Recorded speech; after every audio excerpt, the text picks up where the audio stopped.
अस्सलाम वालेकुम। मैं डॉक्टर सादिया एहसन पाल हूँ। मैं कंसल्टेंट गायनेकोलॉजिस्ट हूँ, कराची में हूँ।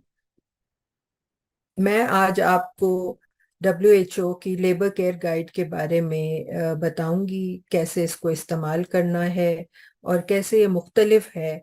जो पहले हम पार्टोग्राम इस्तेमाल करते रहे हैं WHO का, उसमें जिद्दत आई है और चेंजेस हुए हैं। तो ये WHO के रिकमेंडेशंस हैं कि लेबर में जब औरत पैदाइश के दौरान किस तरह से आपने उनका ख्याल करना है, ताकि उनका एक्सपीरियंस अच्छा हो, कि एक खुश आइंद हो और माँ भी सेहतमंद हो और बच्चा भी पैदाइश के बाद अच्छी कंडीशन में निकले। तो इसका नाम WHO लेबर केयर गाइड है या LCG है, जिसको आपने इस्तेमाल करना है।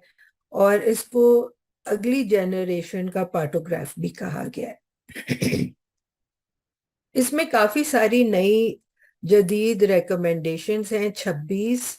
और जो 30 पहले से रिकमेंडेशंस थी, जो पार्टोग्राफ आप लोग यूज करते रहे हैं, वो भी कंटिन्यू की गई हैं।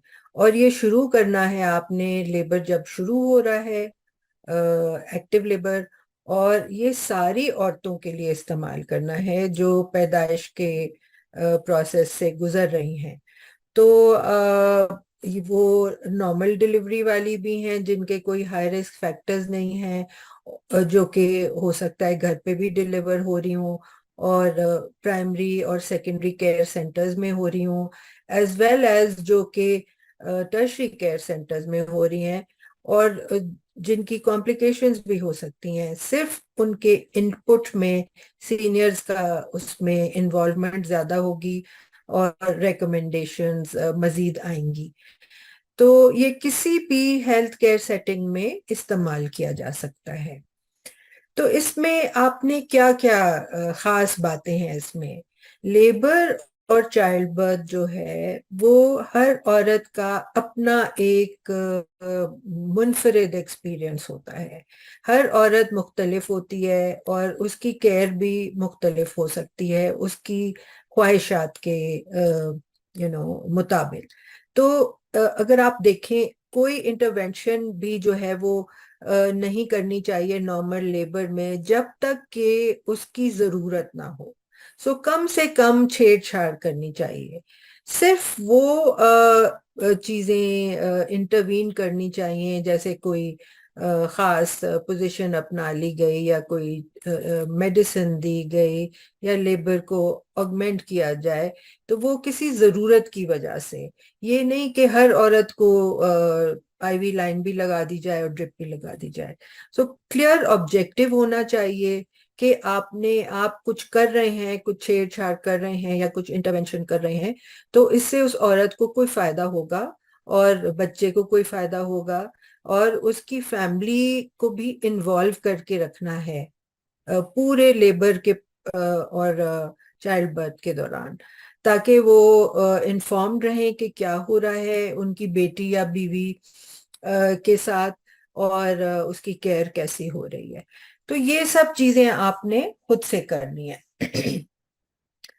अ, ये पूरा, ये अगर आप ये डायग्राम देखें, ये बहुत अच्छा पोस्टर, ये हम हर एक को रेकमेंड करते हैं कि अपने लेबर वार्ड में ये लगा लें। सो जो ये केयर आप प्रोवाइड करेंगे, इसके लिए आपको रिसोर्सेज चाहिए, या यानी आपके अस्पताल में या आपके हेल्थ सेंटर में जो जो चीजें इक्विपमेंट चाहिए वो होना चाहिए। और आपका कॉम्पिटेंट एंड मोटिवेटेड स्टाफ, यानी कि आपका जो स्टाफ है वो खुशी खुशी उसको काम करना चाहिए, और उसको अपना काम आना चाहिए, ट्रेन्ड स्टाफ होना चाहिए। Respectful labour and child birth care, यानी कि आप जो जिस तरह से भी पेश आएंगे एक लेबरिंग औरत के साथ, वो आप उसको उसकी इज्जत के साथ पेश आएंगे, इज्जत अफजाई करेंगे उसकी भी और फैमिली की। ये नहीं कि उनके साथ बुरा सलूक करें या उनको डांटे डपटे।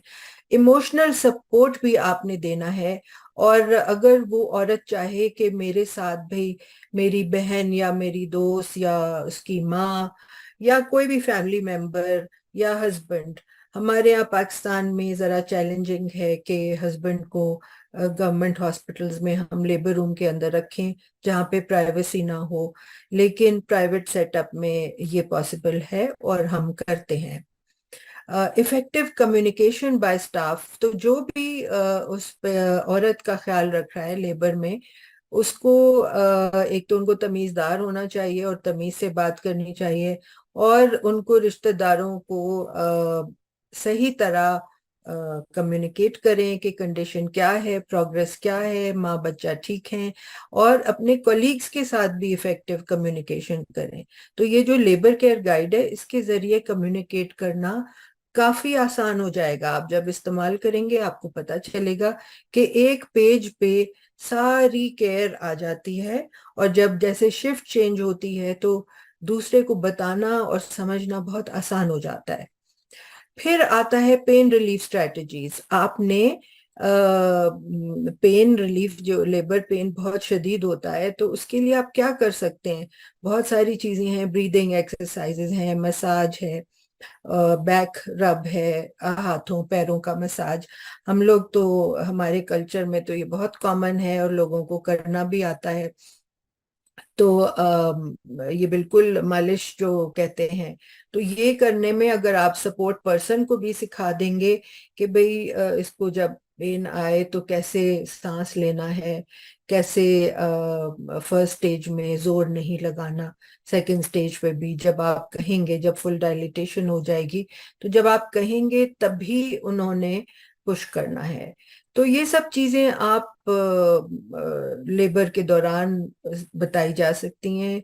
और जरूरी नहीं कि कोई टीका लगे या एपिड्यूरल लगे। अगर आपके पास फैसिलिटीज हैं और औरत चाहती है ये चीजें, पेन रिलीफ चाहती हैं, तो आप ऑर्गेनाइज कर सकते हैं। लेकिन जरूरी नहीं कि टीका लगे तो पेन रिलीफ हो। सिर्फ अच्छी तरह से सलूक करना और बात करना और सपोर्ट पर्सन का होना काफी होता है काफी औरतों के साथ। Labour regular labour monitoring, documentation of events, audit and feedback. यानी कि देखें, आप अगर लेबर केयर गाइड मेंटेन कर रही हैं हर लेबर औरत के साथ के लिए, तो उसकी वो डॉक्यूमेंटेशन हो रही है कि आपने सही ख्याल रखा उसका। और एक एक चीज मॉनिटर, बेबी की कंडीशन, मदर की कंडीशन, जो जो आपने दवाएं दी, जो एक्शन ली और किस टाइम पे ली, ये सब चीजें वो उस पे जा रही हैं। और बाद में आपके जैसे रेगुलर मॉर्निंग मीटिंग्स होते हैं या ऑडिट मीटिंग्स होती हैं हफ्ते में एक दफा या महीने में एक दफा एडमिनिस्ट्रेशन के साथ होती हैं, उसमें ये एक रिकॉर्ड प्रेजेंट आप कर सकते हैं कि जी देखें, हमने बिल्कुल सही चीजें की और ये टाइमली एक्शन ली। सो ये आपकी प्रोटेक्शन के लिए भी है, मदर के प्रोटेक्शन के लिए भी है, और मेडिको लीगल प्रोटेक्शन के लिए भी है in case of adverse outcome, यानी कोई एडवर्स इवेंट हो जाए तो। Oral fluid and fluid intake, यानी कि देखें कुछ दिनों पहले, सालों पहले, और अभी भी ऐसा होता है कि लेबरिंग औरत को, खास तौर पे टर्शरी केयर सेंटर, बड़े अस्पतालों में लेबर में कोई औरत आती है तो उसका खाना पीना बंद कर दिया जाता है। और होता ही है कि घर से वो बहुत कुछ खिला पिला के लोग लाते हैं, दूध, लस्सी या पराठे, और पूरा तेल का पिला दिया जाता है। ये बिल्कुल गलत प्रैक्टिसेस हैं। लेबर के दौरान हम हैवी चीजें खाना मना करते हैं, लेकिन आप बिल्कुल जैसे एनपीओ, जो नील पर ओरली कहते हैं, वो आपने नहीं करना, उसने रोजा नहीं रखना। आप उनको फ्लूइड्स, पानी दे सकते हैं, लाइट जूसेस दे सकते हैं, और हल्का सूप दे सकते हैं, बट सॉलिड खाने हम जनरली मना करते हैं। तो ये करेंगे और उनको चलने फिरने देंगे फर्स्ट स्टेज में, तो उसमें कोई बुराई नहीं है, उससे अच्छा आउटकम होता है। लेकिन हाई रिस्क औरतों का अलग इंस्ट्रक्शंस होती हैं कि जो औरतें जिनका इमरजेंसी में सी सेक्शन के चांसेस बढ़े हुए हैं, तो उनको आप सिर्फ क्लियर वाटर देंगे या फिर उनको एनपीओ करेंगे सीनियर्स की एडवाइस के मुताबिक। Mobility in labour and birth and position of choice, यानी कि आपने उसको बिल्कुल फ्लैट बिस्तर पे लिटा के नहीं रखना। अगर वो थोड़ा सा उठ के बैठना चाहती है, चलना फिरना चाहती है, तो लेबर प्रोग्रेस इम्प्रूव होती है।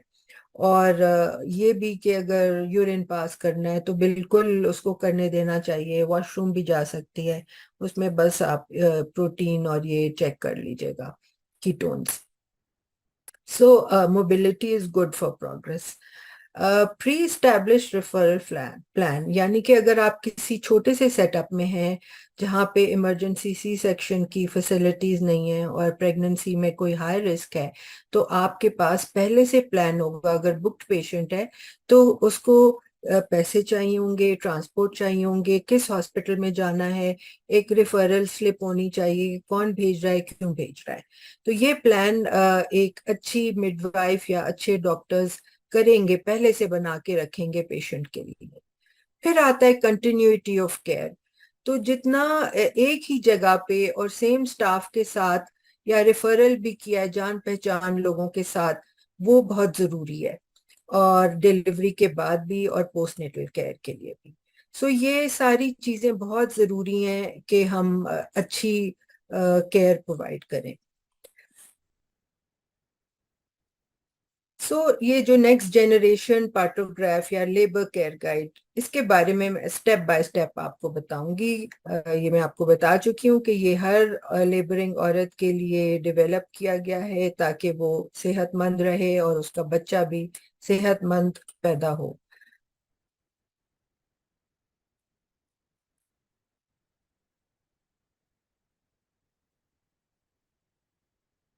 ये डॉक्यूमेंटेशन जैसे मैंने आपको बताया उसके लिए बहुत मौजू है, और सपोर्ट पर्सनल को भी गाइड करता है, जो लोग उस औरत का ख्याल कर रहे हैं कि उनको किस तरह से support through out labour provide करनी है। assist health personnel to promptly identify and address emerging labor complications. इस गाइड को फॉलो करते हुए बहुत जो अगर कोई नया भी आया है, कोई नई मिडवाइफ या नया नए डॉक्टर आए हैं, तो वो भी अगर इसको फॉलो करेंगे तो कोई इमरजेंसी या कोई एबनॉर्मल सिचुएशन वो जल्दी रिकग्नाइज कर लेंगे।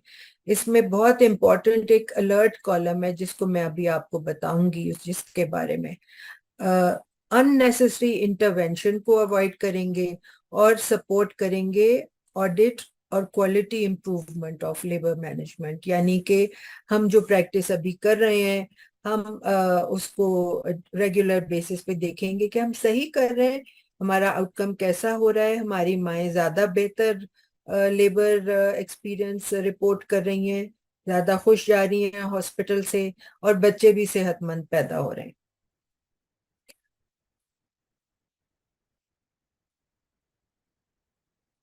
शुरू में ये लेबर केयर गाइड जो थी ये सिर्फ नॉर्मल लेबर्स के लिए या लो रिस्क प्रेग्नेंट औरतों के लिए डेवलप की गई थी, लेकिन ये अब हम समझ आ गई है कि ये हाई रिस्क औरतों के लिए भी इस्तेमाल हो सकती है, और उसके लिए स्पेशलाइज्ड मॉनिटरिंग और केयर की जरूरत होगी।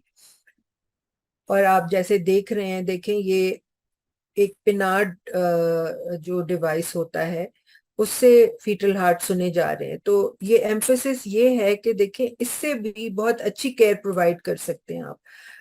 ये एक पुराना आला है, लेकिन बहुत लोग अभी भी इसको यूज करते हैं, स्टेथोस्कोप यूज करते हैं। जरूरी नहीं कि आपके पास सीटीजी मशीन हो तो आप या डॉपलर डिवाइस हो तो आप फीटल हार्ट मॉनिटरिंग करें। इसके जरिए बहुत अच्छी मॉनिटरिंग हो जाती है। सो इसके जो है बहुत इंपॉर्टेंट बात यह है, डिफरेंस जो पिछला पार्टोग्राफ से ये है कि पहले हम 4 सेंटीमीटर डायलिटेशन पे प्लॉट करना शुरू करते थे। ये जो है 5 सेंटीमीटर सर्वाइकल डायलिटेशन पे स्टार्ट होगी, regardless of her parity and membrane status, चाहे वो रप्चर्ड मेम्ब्रेन्स हो कि ना हो, या वो प्राइमी ग्रेविडा है कि मल्टी ग्रेविडा है। ठीक है ना। सो जहां तक लेटेंट फेज का सवाल है, वो आपने औरत लेबर में आई है, वो अगर 2 सेंटीमीटर डायलेटेड है लेट से, तो आपने फिर भी उसकी मॉनिटरिंग करनी है, यानी कि कॉन्ट्रैक्शंस मॉनिटर करनी है रेगुलरली, और फीटल हार्ट रेट भी मॉनिटर करना है हर आधे घंटे पे। लेट से अगर वो नॉर्मल रेंज में आ रहे हैं, तो आप आधे आधे घंटे पे फीटल हार्ट भी मॉनिटर करें, और उसको डॉक्यूमेंट करें अलग पेज पे। पार्टोग्राम, आपने यही चीजें मॉनिटर करनी है पार्टोग्राम में, जबकि एक्टिव फेज स्टार्ट हो जाएगा, यानी कि 5 सेंटीमीटर डायलिटेशन। और जैसे मैंने कहा, all levels of health care facilities में इसको इस्तेमाल करना है आपने, ताकि टाइमली रेफरल आप करें। अब ये है स्ट्रक्चर लेबर केयर गाइड का, जो नेक्स्ट जनरेशन हमारा पार्टोग्राम है, ठीक है। इसके 7 सेक्शंस हैं। सेक्शन 1 जो है ये टॉप पर है, और ये आइडेंटिफाई करता है औरत का नाम, हॉस्पिटल नंबर वगैरह, और parity, high risk factors etcetera. Section 2 ये है सपोर्टिव केयर, ठीक है। Section 3 is care of the baby. Section 4 is care of the woman. Section 5 labour progress है यहाँ पर। सेक्शन 6 इज मेडिकेशन, अगर आपने कोई दवाइयां दी हैं वो आप लिखेंगी इस सेक्शन में। Section 7 is shared decision making, यानी कि आप जो, सपोजिंग आप मिडवाइफ हैं या डॉक्टर हैं जो लेबर में औरत को मॉनिटर कर रही हैं, और आप अपने सीनियर से मशवरा कर रही हैं, इसको शेयर डिसीजन मेकिंग कहते हैं। अगर कोई प्रॉब्लम हुआ, कोई अलर्ट हुआ, तो आपने डिस्कस करके कोई दवा दी या कोई प्लान बनाया। सो ये सारी चीजें आपने डॉक्यूमेंट करनी है, और आखिर में प्लान लिखना है। और सबसे नीचे कॉलम है इनिशियल्स का, ठीक है ना। और आप अगर सबसे टॉप पर देखें, तो ये अलर्ट कॉलम है, ठीक है, ये अलर्ट लिखा हुआ है ना। सो इसके नीचे ये वर्टिकल आपको सारे रेंजेस लिखे हुए हैं of what is considered normal for that particular observation, normal range लिखी हुई है, राइट। आप एक चीज देख रहे होंगे, इसमें कोई लाइनें नहीं है, जैसे पिछले पार्टोग्राम में अलर्ट लाइन और एक्शन लाइन होती थी, वो इसमें नहीं है, वो निकल गई है। और सबसे बॉटम पे जो आपने सिंबल्स यूज कर रहे हैं, उनके अब्रीविएशंस जो हैं, उनके बारे में लिखा हुआ है, ठीक है। सो आपने ये सारी चीजें नोट करनी है। एक दफा औरत आपने एडमिट कर ली है लेबर में, तो फिर आपने इसको फिल करना शुरू करना है। और ये ये इसकी सूरत होगी जब कंप्लीट हो जाएगा, तो इसी तरह से ये नजर आएगा, ठीक है ना। सो इसमें एक हॉरिजॉन्टल एक्सिस है जो कि इस तरह से जा रहा है, और एक वर्टिकल एक्सिस है, ठीक है। और एक और चीज जो वर्टिकल एक्सिस में, जो मैंने आपको अभी ऑलरेडी बताया, ये अलर्ट है, ठीक है। ये मैं आपको इनलार्ज करके भी अभी दिखाऊंगी, अभी आपको सिर्फ ओरिएंटेट कर रही हूँ। सो जो हॉरिजॉन्टल एक्सिस में सबसे ऊपर देखें, टाइम लिखा हुआ है। ये जो बड़े बड़े खाने बने हुए हैं, ये एक एक घंटे के खाने हैं, डिफरेंस जो है 6, 7, 8, 9, 10, इसी तरह से, ठीक है ना। सो ये एक्चुअल नंबर ऑफ आवर्स है लेबर का, और ये active phase up to 12 hours जाता है, ठीक है ना। और जो एडिशन इस वाले पार्टोग्राम में है, वो है सेकंड स्टेज का। पिछला जो पार्टोग्राम था, उसमें सेकंड स्टेज का कोई कॉलम नहीं था, और ये सेकंड स्टेज का कॉलम ये होता है, ये 3 घंटे का है, 1, 2, 3 आवर्स का है। तो इसमें भी आप एक्चुअल टाइम लिखेंगे। फॉर इंस्टेंस, ये औरत अगर सुबह 6 बजे एडमिट हुई है, तो पूरे ये 12 घंटे तक का, यानी कि लेबर जो है, चाहे वो प्राइमी है या सेकंड ग्रेविडा है, वो 12 घंटे से ज्यादा लेबर होना नहीं चाहिए, ठीक है ना। ये आपको अलर्ट है एक तरह का। सो सेक्शन 1, अब मैं एक एक करके आपको डिटेल में बताती हूँ। सो सेक्शन 1 में आपने औरत का नाम, एडमिशन के कैरेक्टरिस्टिक्स, यानी किस टाइम वगैरह पे आपने एडमिट किया है, उसकी parity, mode of labour onset, हो सकता है रप्चर्ड मेम्ब्रेन्स हो, date of active labour, time of ruptured membranes, और कोई अगर हाई रिस्क फैक्टर्स हैं, ये सब आप डॉक्यूमेंट करेंगे यहाँ पर। ठीक है ना, ये सबसे top of the labour care guide है। ठीक है। Section 2, which is supportive care, respectful maternity care और आरएमसी, ये फंडामेंटल ह्यूमन राइट है हर औरत का, कि हम उससे तमीज से बात करें, उसको रिस्पेक्ट दें। आप ये सोच के हर औरत से पेश आए कि ये मेरी बहन भी हो सकती है, ये मेरी बेटी भी हो सकती है, मैं, और या मैं खुद भी हो सकती हूँ, मुझे कैसा ट्रीटमेंट चाहिए। और मैं आपको बता दूं, हम सब यही चाहते हैं कि हमें एक शहजादी की तरह ट्रीट किया जाए। हम बहुत तकलीफ में हैं, और हमें अगर कोई डांटेगा, डपटेगा, मारेगा, ये सब चीजें हमने देखी हुई हैं। तो ऐसा नहीं होना चाहिए। आपने उसको अगर सिर्फ प्यार से पेश आएंगी, वो आपसे बहुत मोहब्बत करेगी और सारी जिंदगी दुआएं देगी। सेक्शन 2 में जो है, आपने सपोर्टिव केयर भी है, और ये भी हमें इनकरेज करना है। हाँ, हमारे सेटअप में बहुत चैलेंजेस हैं, और आप, लेकिन आप कर सकते हैं कि एक सपोर्ट पर्सन आपके साथ, उस औरत के साथ हो। अ, दो लोग भी हो सकते हैं जो टर्न्स लें और उस औरत का ख्याल करें, और वो एक हेल्प हो सकते हैं आपके लिए, कि आपके लिए वो कोई प्रॉब्लम है तो वो आपको कॉल कर सकते हैं, क्योंकि आप हर वक्त तो नहीं उसी पेशेंट के साथ रहेंगी। तो सपोर्टिव केयर में कंपेनियनशिप यानी साथी का होना काफी अच्छा है। इससे दवाओं की जरूरत कम हो जाती है, और औरतें खुश रहती हैं, मुतमईन रहती हैं। और आप फ्लूइड्स भी देंगे उनको, ताकि वो ओरल फ्लूइड्स, यानी कि वो पी सकती हैं, पानी पी सकती हैं, जूस पी लें, लाइट सा सूप, यखनी टाइप का सूप पी सकती हैं। ये सब चीजें ठीक हैं।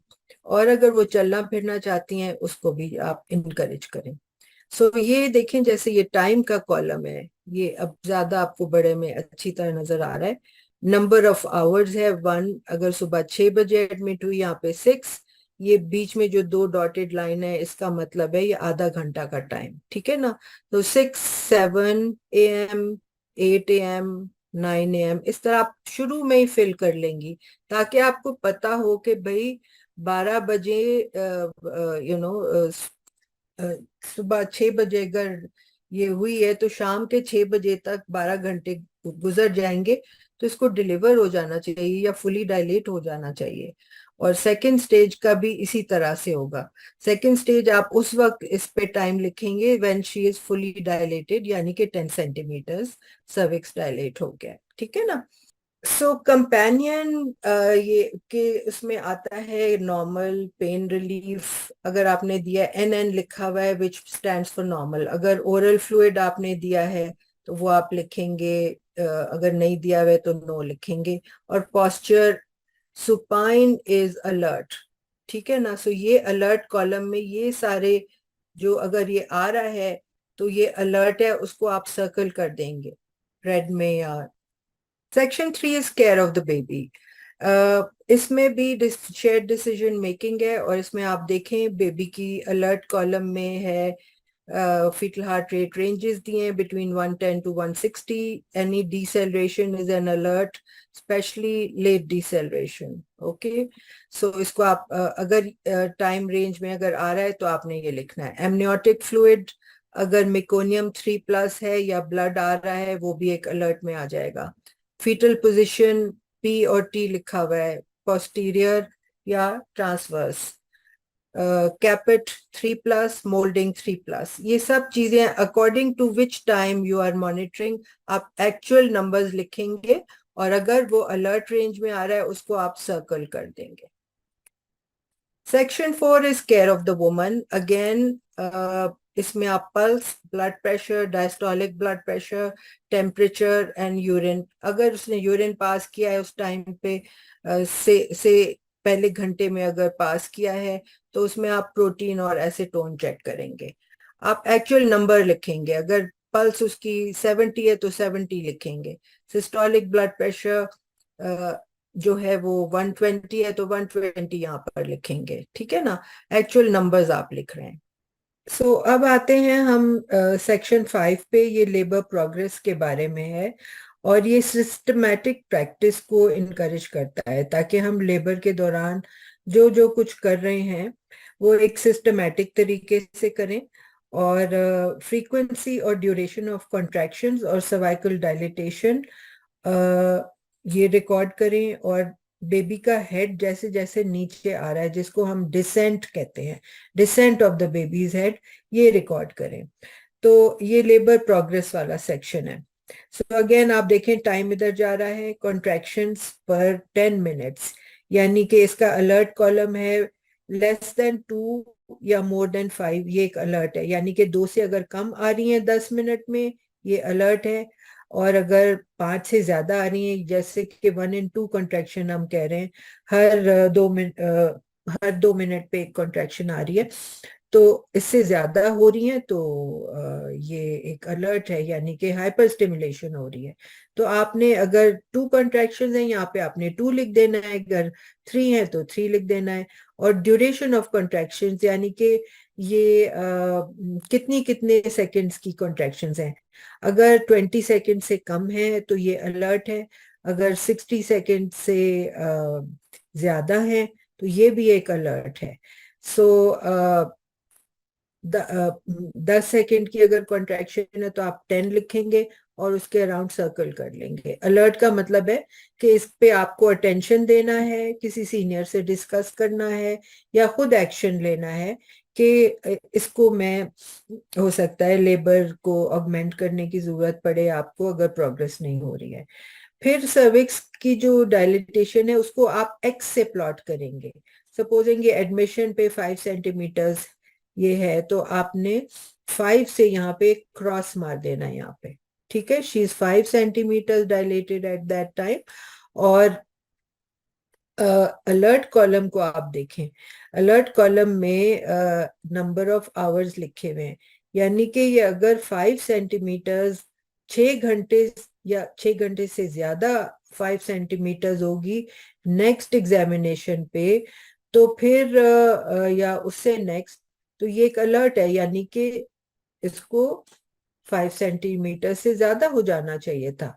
इसी तरह 6 सेंटीमीटर 5 घंटे से ज्यादा नहीं होना, 7 सेंटीमीटर 3 घंटे से ज्यादा नहीं होना, और 8 सेंटीमीटर 2.5 घंटे से ज्यादा नहीं होना, 9 सेंटीमीटर 2 घंटे से ज्यादा नहीं होना। अब ये आप समझें कि पुराना जो कॉन्सेप्ट था हमारा पार्टोग्राफ का, कि एक दफा एक्टिव लेबर स्टार्ट हो गया है तो हर घंटे पे 1 सेंटीमीटर डायलिटेशन बढ़नी चाहिए, ऐसा नहीं है, ये बदल गया है। तो ये बहुत जरूरी है समझना। अगली एग्जामिनेशन जैसे स्टैंडर्ड है कि 4 घंटे बाद अगर कोई इंडिकेशन नहीं है, तो 4 घंटे बाद दोबारा आपने एग्जामिन करेंगे, तो वो होगा, ये 1 घंटा हुआ, 2 3 4 घंटे पे आपने एग्जामिन किया। सपोजिंग वो 6 सेंटीमीटर हो गई है, तो यहाँ पे आप क्रॉस लगा देंगे, ठीक है। इसी तरह नेक्स्ट एग्जामिनेशन हो, डिसेंट जो है, यानी कि हेड नीचे आ रहा है, ये पर एब्डोमिनल एग्जामिनेशन है, यानी कि आपने, ये इंटरनल चेकअप से नहीं पता चल रहा है, ये आप 1 घंटे बाद भी कर सकते हैं, 2 घंटे बाद भी कर सकते हैं, जरूरी नहीं कि 4 घंटे बाद करें। Descent of the head is ये 5 4 3 2 1 0, यानी जो हम पहले करते थे 5 मतलब 5/5 जो पेल्विक ब्रिम है, जो कि बोन है पेल्विस की, उसके ऊपर कितना हेड महसूस हो रहा है, फील हो रहा है आपको। अगर पूरा हेड यानी 5/5 पैल्पेबल है और फील हो रहा है आपको, तो हेड इंगेज नहीं है, तो आपने यहाँ पे एक 0 बना देना है, ठीक है। अगर 4/5 फील हो रहा है तो आपने यहाँ पे एक 0 या O लिखना है। ठीक है। इसी तरह से अगर वो फुली इंगेज हेड होगा तो बिल्कुल जीरो पर आएगा। ठीक है ना, यानी कि no head is palpable above the pelvic brim. Pelvic brim के ऊपर हेड बच्चे का फील नहीं हो रहा, वो पूरा माँ के पेल्विस के अंदर चला गया है। सो इसी तरह 1/5, 2/5, 3/5, 4/5, 5/5, जैसे कि हम एग कप में समझाते हैं ना, उसी तरह से। तो ये इस तरह से आपने प्लॉट करना है, और यहाँ पे आपने जीरो का या ओ का साइन बनाना है। Medication, section 6।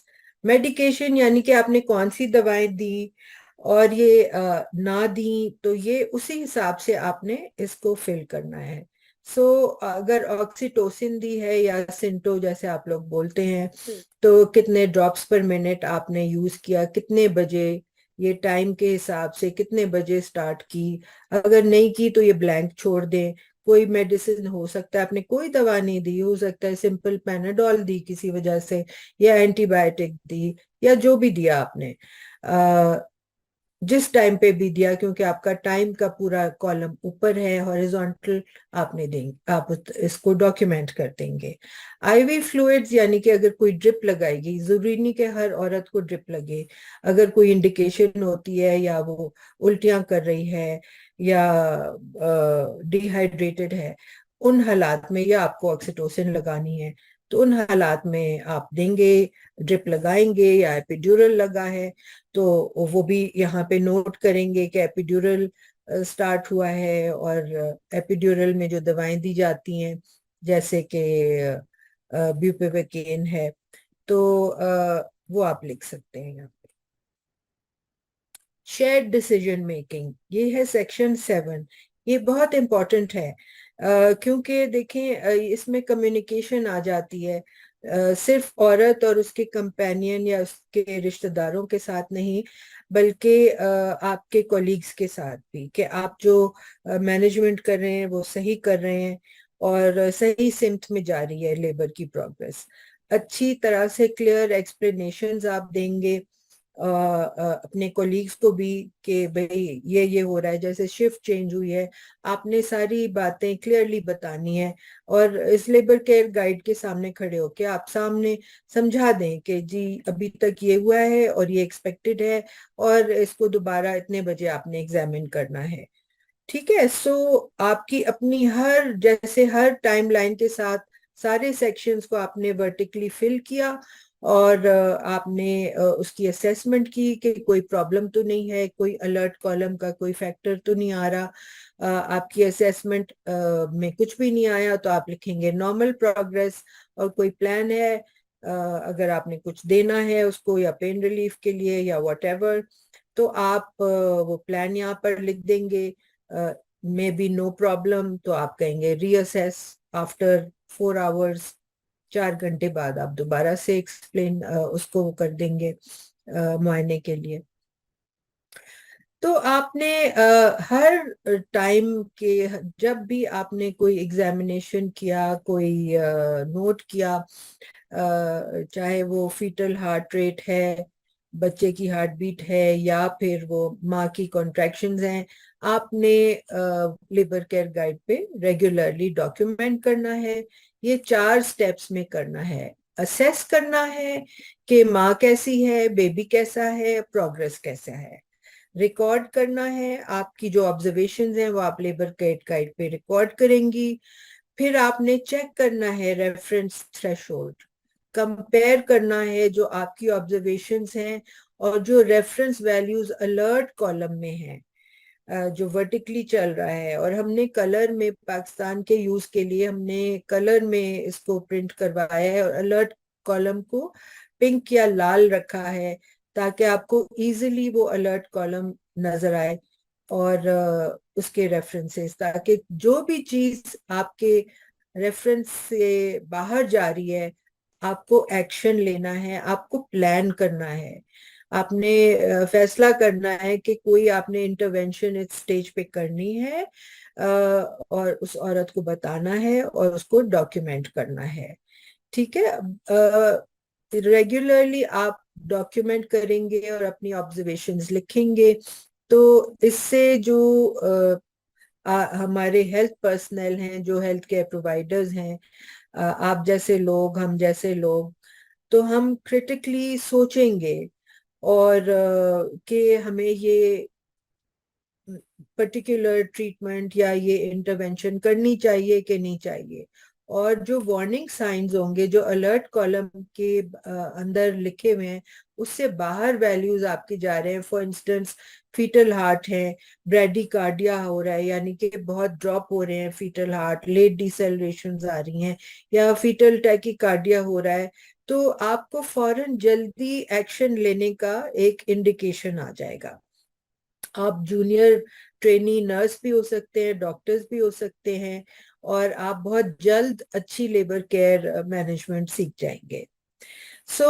ये शेयर्ड डिसीजन मेकिंग बहुत इम्पोर्टेंट है, और सही टाइम पे इंटरवेंशन करना बहुत इम्पोर्टेंट है। ये लेबर केयर, आप लोगों ने जो कोर्स, जो भी लेबर केयर गाइड की वर्कशॉप्स अटेंड करेंगे, आपने एक ऑनलाइन कोर्स भी कर लिया होगा, WHO का, उसका सर्टिफिकेट भी मिल गया होगा, और ऑनलाइन बहुत सारा रिसोर्स मटेरियल है। ये आपको इन लिंक्स पे मिल जाएगा। मैनुअल है, ये जो ट्रेनिंग स्लाइड्स मैंने अभी इस्तेमाल की हैं, ये भी आपको मिल जाएंगी, आप डाउनलोड कर सकते हैं। और जो भी सारे रिकमेंडेशंस हैं और स्लाइड्स हैं, ये सब आपको वेबसाइट पे मिल जाएंगे।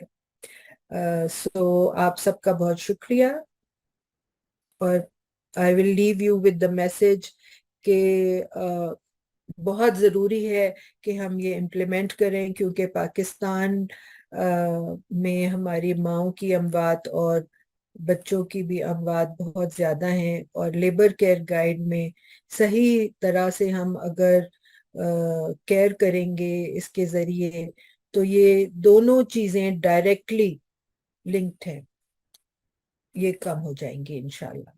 बहुत शुक्रिया।